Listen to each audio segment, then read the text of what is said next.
मुझे कामदेव की इस भस्म को ही नष्ट करना होगा।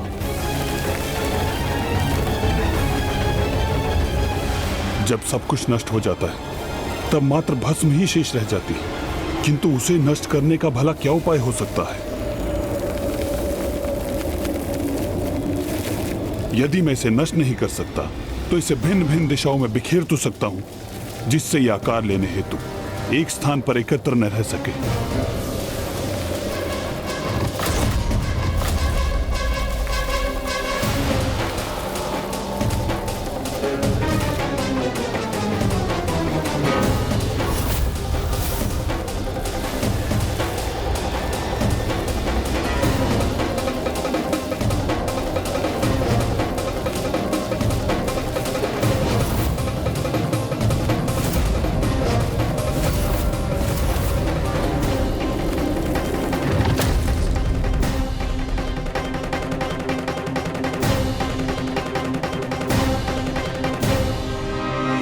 इन्हीं भस्म से भंडासुर का जन्म होने वाला है और इस समय इसे रोकने के लिए मेरे पास मात्र एक ही उपाय है कि मैं इन भस्मों को यहां वहां बिखेर दूं, ताकि ये भस्म गणेश जी तक पहुंच ही ना सके।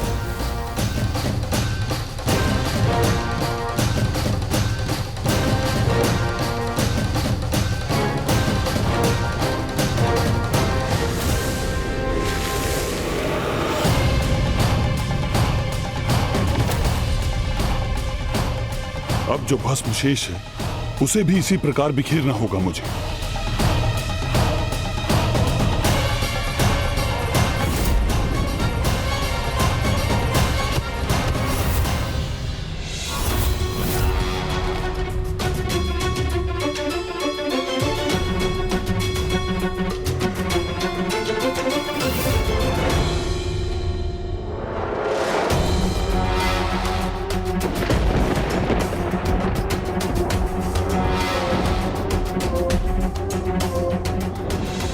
शेष भस्म वो यहां से कहां चली गई?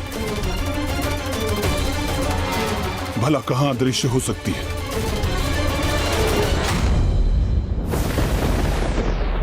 ओह, उस शिला के पीछे मुझसे स्वयं को छुपाने का प्रयास कर रही है, किंतु मैं इसे यहां नहीं रहने दूंगा।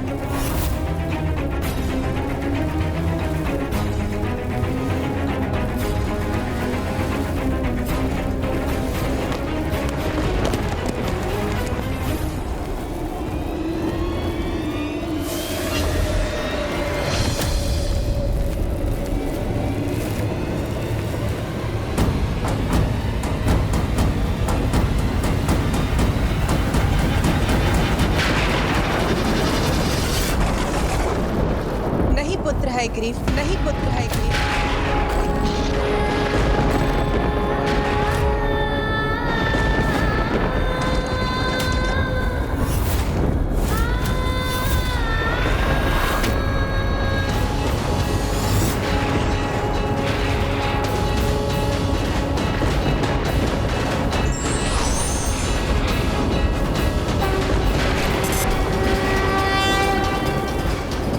प्रकृति में यदि बुराई जन्म लेती है तो उसके साथ अच्छाई का जन्म भी अवश्य होता है। ये तो प्रकृति के विनाश और सृजन और पुनः विनाश के चक्र का ही भाग है। इसी के कारण अनेकों अधर्मियों ने जन्म लिया है, भले ही वो ताड़कासुर या हिरण्यकश्यप। उन्हें उनके जन्म के पूर्व नष्ट नहीं किया गया पुत्र। किसी भी व्यक्ति के पापों की गागर भरने के पूर्व उसे दंड नहीं दिया जाता। इसीलिए तुम प्रकृति के कार्य में बाधा मत डालो पुत्र।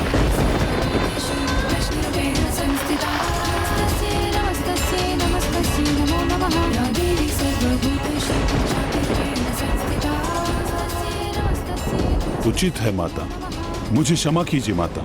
पुत्र, जो होना था वो हो चुका और नियति के अनुसार जो होना है वो भी अवश्य होकर ही रहेगा।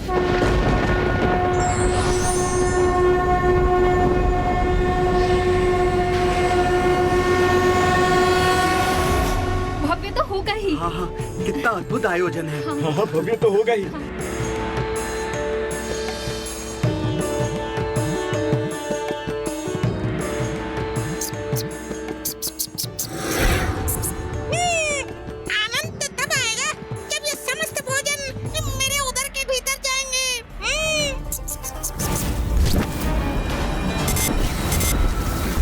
मेरे मन में तो अभी तक वही प्रश्न उमड़ रहे हैं कि उन विचित्र घटनाओं के पीछे क्या कारण था।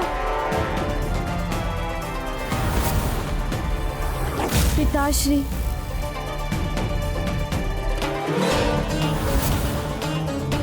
और माँ के अत्यंत विचित्र व्यवहार का क्या रहस्य है?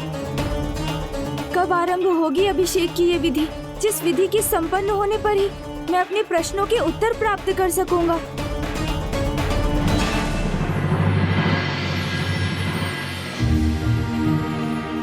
अब यहाँ प्रथम पूज्य श्री गणेश का पंचामृत अभिषेक आरंभ करना चाहिए।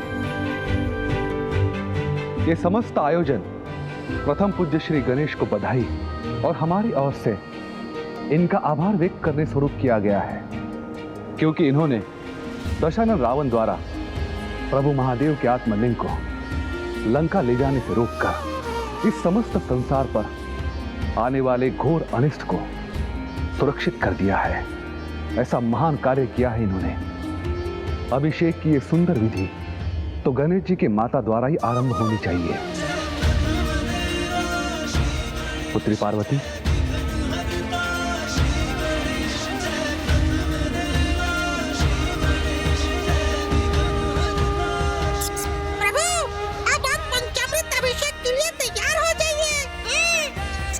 ये समय उचित है।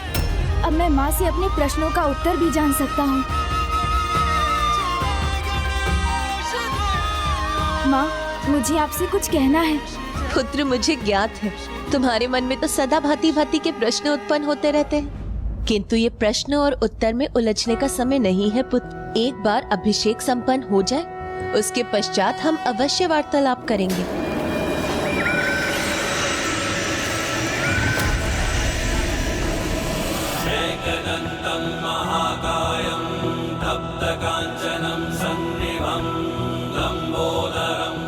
माँ ने तो मुझे मेरे प्रश्नों का उत्तर दिए बिना ही मुझे शांत कर दिया, स्वयं से कुछ पूछने ही नहीं दिया मुझे।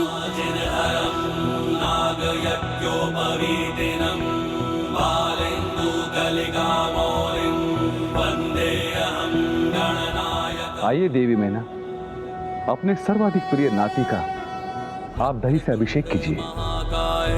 सूर्यकोटि समप्रभ निर्विघ्नं कुरु मे देव सर्वकार्येषु सर्वदा।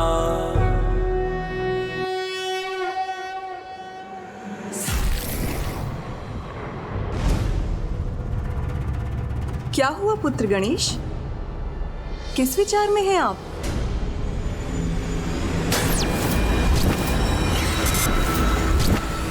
मैंने उन तीनों को राजभवन के निकट ही देखा था, तो नानी माँ को अवश्य उन तीनों के बारे में ज्ञात होगा, तो क्यों ना मैं इन्हीं से पूछकर देख लूं। नानी जी, कल अकस्मात ही कुछ विचित्र घटना घटी, जिसके विषय में मैं आपसे ये पूछना चाहता था कि आप सदैव विचित्र प्रश्न करते हैं, किंतु इस समय आप इन संशय और प्रश्नों से ध्यान हटाइए और इस विशेष अभिषेक की विधि का आनंद लीजिए। मेरे प्रश्नों का उत्तर देना तो दूर, कोई उन्हें सुनना भी नहीं चाहता।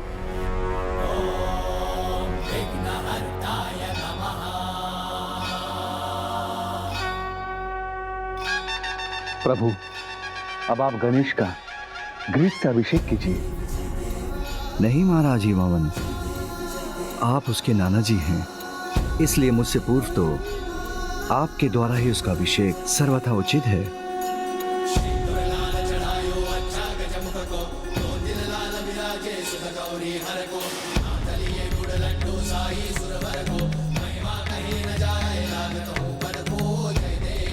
पुत्र गणेश, इस विशेष अवसर पर आप अपने नाना जी से क्या विशेष उपहार प्राप्त करना चाहते हैं, बताइए ना मुझे। प्रभु, 56 भोग मांग लीजिए नाना जी से, बस उसी से संतुष्ट हो जाएंगे हम। नाना जी, यदि आप मुझे कोई उपहार प्रदान करना ही चाहते हैं, तो मुझे मेरे कुछ प्रश्नों के उत्तर देकर मेरी एक जिज्ञासा शांत कर दीजिए।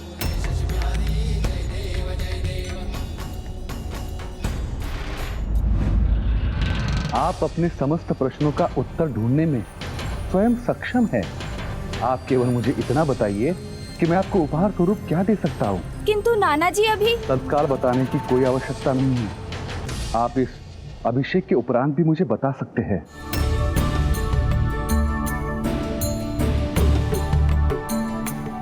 लीजिए प्रभु, अब आप मधु से पुत्र गणेश का अभिषेक कीजिए। अब ये उचित अवसर है। मैं पिताश्री से ही अपने प्रश्नों का उत्तर ज्ञात करूंगा।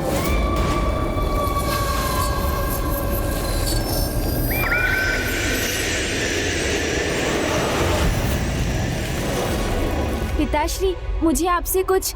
पुत्र, तुम्हारे नाना जी ने और तुम्हारी नानी माँ ने अपार स्नेह से तुम्हारे इस पंचामृत अभिषेक की व्यवस्था की है, इसलिए अन्य कुछ नहीं, मात्र अपने अभिषेक का आनंद लो।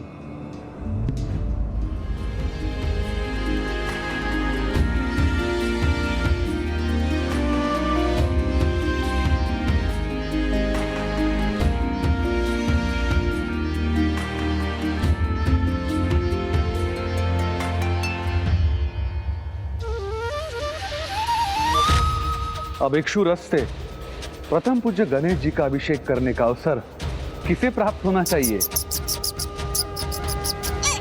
मुझे नाना जी।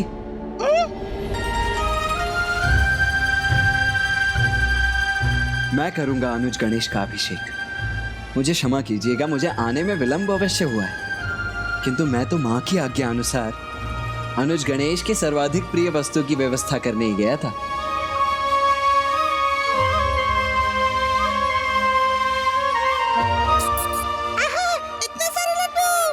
लड्डू नहीं, आज तो मुझे उत्तर चाहिए जो मुझे कोई भी नहीं दे रहा है।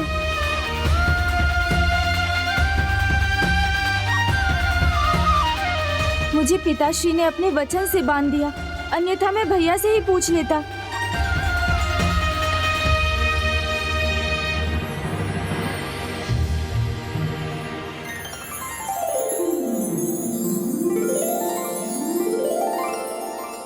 अब हमें अभिषेक की शेष विधि संपन्न करनी चाहिए।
पूर्ण रूप से सज्जित हो गया हूँ और अब मैं पिताश्री से वार्तालाप कर लेता हूँ।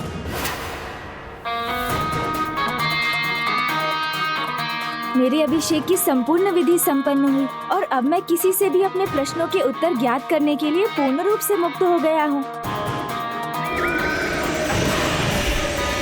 पिताश्री। पार्वती। हाँ प्रभु। अब मेरे ध्यान समाधि का समय हो गया है, मैं प्रस्थान करता हूं।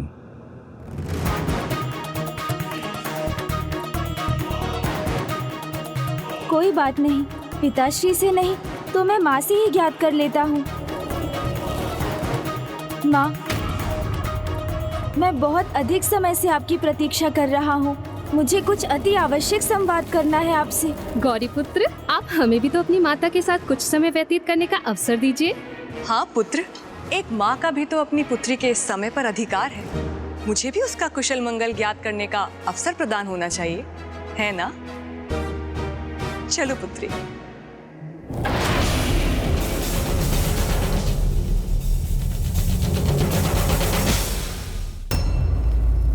नाना जी अभी यहाँ अकेले हैं। उन्हें तो उन दृश्यों का रहस्य अवश्य ज्ञात होगा। इसके पूर्व की कोई अन्य उनके निकट पहुँचे, मैं उनसे ही ज्ञात कर लेता हूँ।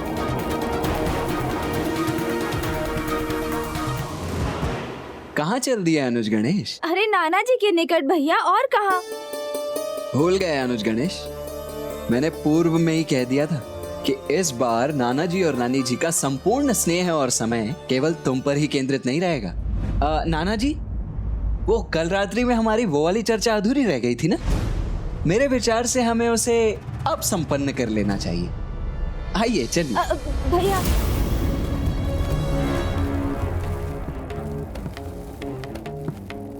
मूषक जी मेरे सखा एवं सेवक दोनों हैं, किंतु वो भी पुनः निद्रा में मग्न हो गए। फिर वही हो रहा है जो कल रात्रि में घटित हो रहा था। मुझे तो पूर्व में ही समझ जाना चाहिए था कि अभिषेक के उपरांत भी किसी के भी पास मेरे लिए तनिक भी समय नहीं होगा। माँ से वार्तालाप करने के लिए नानी जी हैं, पिताश्री एवं भैया से वार्तालाप करने के लिए नाना जी हैं, किंतु मेरे मन की बात समझने वाला कोई नहीं है। कोई मेरा मित्र भी तो नहीं है जिससे मैं अपने हृदय की बात कह सकता। कितना अच्छा होता जो मेरा भी कोई मित्र होता जिससे मैं अपने प्रश्न पूछ सकता। कितना एकाकी हूँ मैं। अब तो किसी आत्मीय मित्र की आवश्यकता का और भी आभास हो रहा है मुझे। कोई तो ऐसा मित्र होता मेरा जो मुझे समय देता, मेरी समस्या सुनकर उनका समाधान सुझाता। मित्र?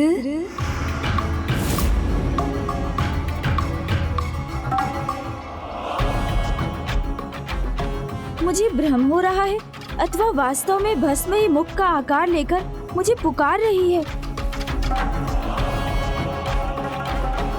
मित्र, मित्र,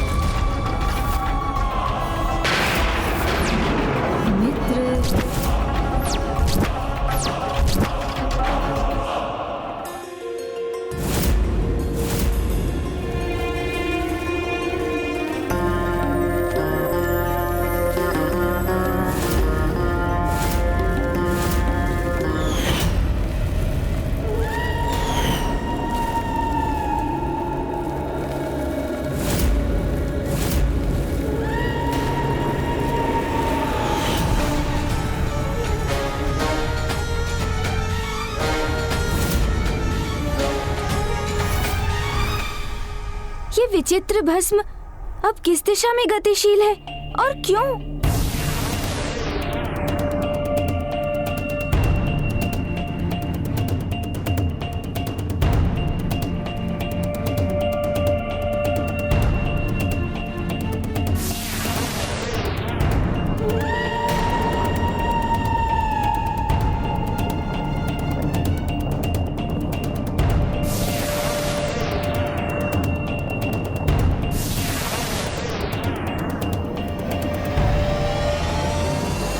स्वामी, कदाचित अभी भी इसकी संभावना है कि ये अनिष्टकारी घटना घटित होने से रुक जाए, ये संकट टल जाए। नहीं देवी, नियति ने जो निर्धारित किया है वो अपने उचित समय पर ही होगा, और अब गणेश से वो होने जा रहा है जिसके लिए वो स्वयं को कभी क्षमा नहीं कर पाएगा।